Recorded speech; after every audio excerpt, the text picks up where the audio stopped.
Hey guys, what's up, my blah blah blah blah blah.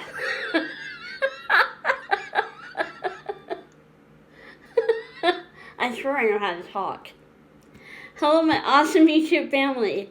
How you doing today? I'm gonna try and do a type of vlog with this video and just record snippets of things. And I just finished calling a bunch of people. Hello. I just finished calling a bunch of people to invite them to a women's meeting at our church, and I don't know what it is, because I wasn't born in the era of smartphones and laptop computers and Wi-Fi and all that stuff, but I even back in the day when all we had was a landline phone. I never liked making phone calls. It's just not what I like to do. A lot of people do. They prefer phone calls, and I'm not that way at all. I prefer, text messaging or Facebook messaging or instant messaging or just typing out something to someone instead of having to call them. So I'm in charge of the ladies' meeting at my church that we have every month, and up until now, I haven't made phone calls. I've sent emails out and Facebook messages out, all that kind of stuff. So, I've done that, but I've never made phone calls before. And I was like, you know what, this is part of this. Part of this responsibility is calling people. Because a lot of people that come to the meetings are over the age of 50, and a lot of them are more used to actual verbal communication, not text messaging. So, I just finished making phone calls, and it's the first time I've done this, and it surprises me how much anxiety it gives me just having to call somebody. Even, like, for example, I called the pastor's wife, and her and I are really good friends. We talk all the time. We're really close to each other, and even calling her gave me anxiety, and I don't know why. I'm just not a phone call kind of person. I'm making this because I want to ask you, does anybody else feel that way? Is anybody else like me and just like not into phone calls? Like, I had somebody call me a while back. It was a good friend of mine who I'd known for years, and she called me, and I didn't answer the phone, and she didn't leave me a voicemail.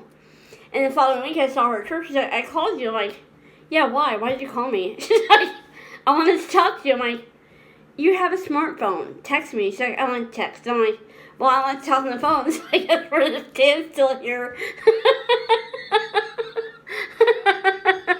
Even if I know the person is calling, unless I just have time to just stop and talk, I will sometimes just let it go to voicemail. I know that makes me a big jerk, but I'm just like, if you want to get a hold of me, if you want me to respond to you, the best way is to message me. That's the best way to do it. Message me, email me.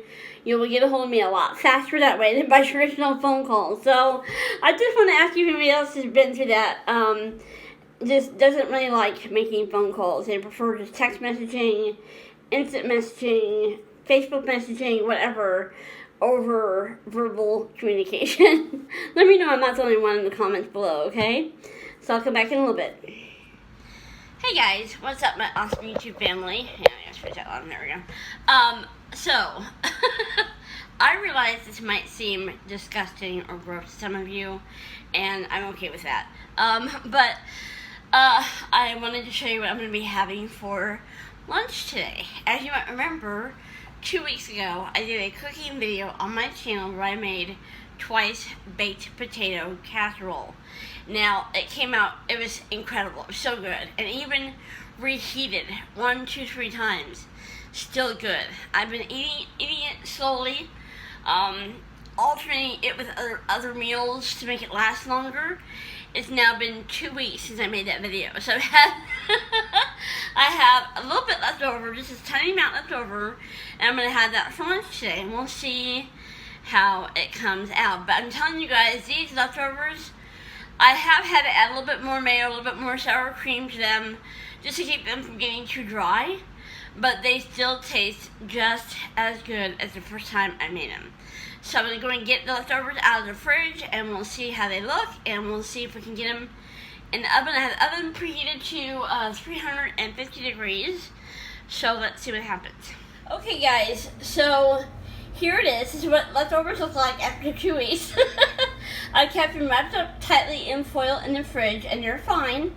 So I'm going to put them into this pan right here to bake them. So I'm going to go ahead and grease the pan. I always do that because I don't want to deal with food sticking. So, okay, there we go. Lid back on that. Okay, I can smell like the smell like the bacon and the onions already. It smells so good. Okay, so I'm gonna see if I can get out of here just at one time. Let's see. Yay! Okay. There we go. These little bits and pieces out of here. Gotta have all the little bits and pieces. Don't waste anything. Okay. Okay. There we go. Alright. Woo-hoo-hoo! Okay, so I'm going to bake this at 350 degrees for 20 minutes. That's the time I usually bake it for. Go that way. Okay.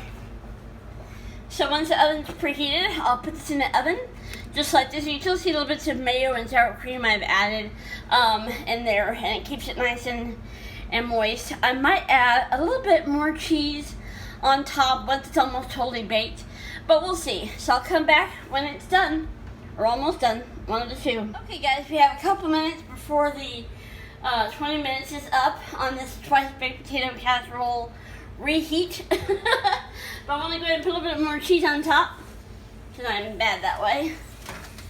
It's sizzling and bubbling. Oh my goodness. Hang on, put a little bit more cheese on top, just some Mexican style blend shredded cheese. Just a little bit on top. Not a whole lot, just a little bit. Okay, just like that. Put it back in the oven for the rest of the time. Less than 2 minutes now. And I'll come back in a couple minutes when it's done. Okay guys, the timer just went off. I know I just put the cheese on like a minute ago, so it's not melted, but that's okay. I'm sure it'll melt pretty quick. So, okay, get it out. Woo-hoo-hoo-hoo. Oh man, that looks good. Wow. This is 2 weeks old. I made this recipe 2 weeks ago. Have been slowly eating off of it and making it last as long as I can. Alright, I sprayed you down, Pan. I sprayed you down. Come on. I sprayed you down. Come on. Don't stick. I sprayed you down and see where to stick. What are you doing?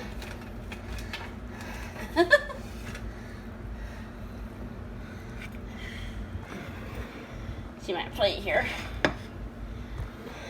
There we go. Okay. I sprayed the pan down. I thought I sprayed it down well enough, but obviously I didn't because it's sticky. But that's okay. Hold on, pan. Rip some of these bits off here.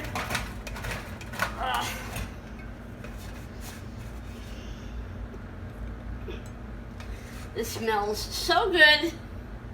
I can't even. It smells so good, guys. Seriously. It smells so good. So I'm disappointed at dust dough. I thought I sprayed it down well enough for that to not happen, but apparently I didn't. Alright.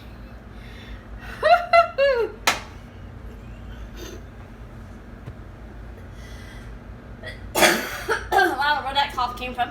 Okay, you've already seen me take a taste test of this, guys. I'm not going to do another taste test video, but that looks so good. And I'll be sure to let you know how it tastes when I'm done. Okay, so I just finished eating the last of the twice baked potato casserole. Like I said, I put it in that little pan. I sprayed the pan down. Obviously not good enough, but I sprayed the pan down and I kept leftovers wrapped up tight in foil in the fridge. And I put the last of the leftovers in in a greased pan and put it in a 350-degree oven for 20 minutes. Now, 2 minutes before the timer went off, I put a little bit of cheese on top, put it back in the oven, and I'm telling you guys, it still tastes incredible. I made this meal 2 weeks ago and been eating off it, reheating it, eating off of it slowly, and I'm telling you guys, this is the last of it, and it was so good. Still so much flavor. The potatoes are still super soft, and it's just a burst of flavor. I can't even put it into words. So I want you to know these leftovers keep really well in the fridge. Now, when I first made this, I had a big pan full of it, and I just covered the pan as tightly as I could with foil and put it in the fridge. And then when I ate some more, I covered what was left in the pan with foil and put it back in the fridge. So I kept it covered with foil as best I could. Then when I had this last little bit here, I took it out of the pan, put it in the foil, and just covered it up tightly with the foil. So the leftovers stay good. It's just, again, I made this meal for the first time 2 weeks ago. So it stays pretty good in the fridge as long as it's wrapped or covered tightly with foil or something like that. And it was still so good. I'm surprised at how much flavor it still has. Of course, the longer that a food sits, the more the flavors mingle and the better that it becomes. So I guess I shouldn't be surprised, but I was anyway. But yeah, I want to tell you guys, this was definitely worth making because leftovers stay good for a while, and as long as you keep them covered tightly with foil as best you can, or keep them in a Tupperware container or something like that, they should be good. And I devoured all that. It was so good, and so I'm gonna go ahead and go. But I want to tell you that this stuff was still just as good as it was the first time I made it, maybe even better. So yeah, I want you guys to know that. So I will check you guys later.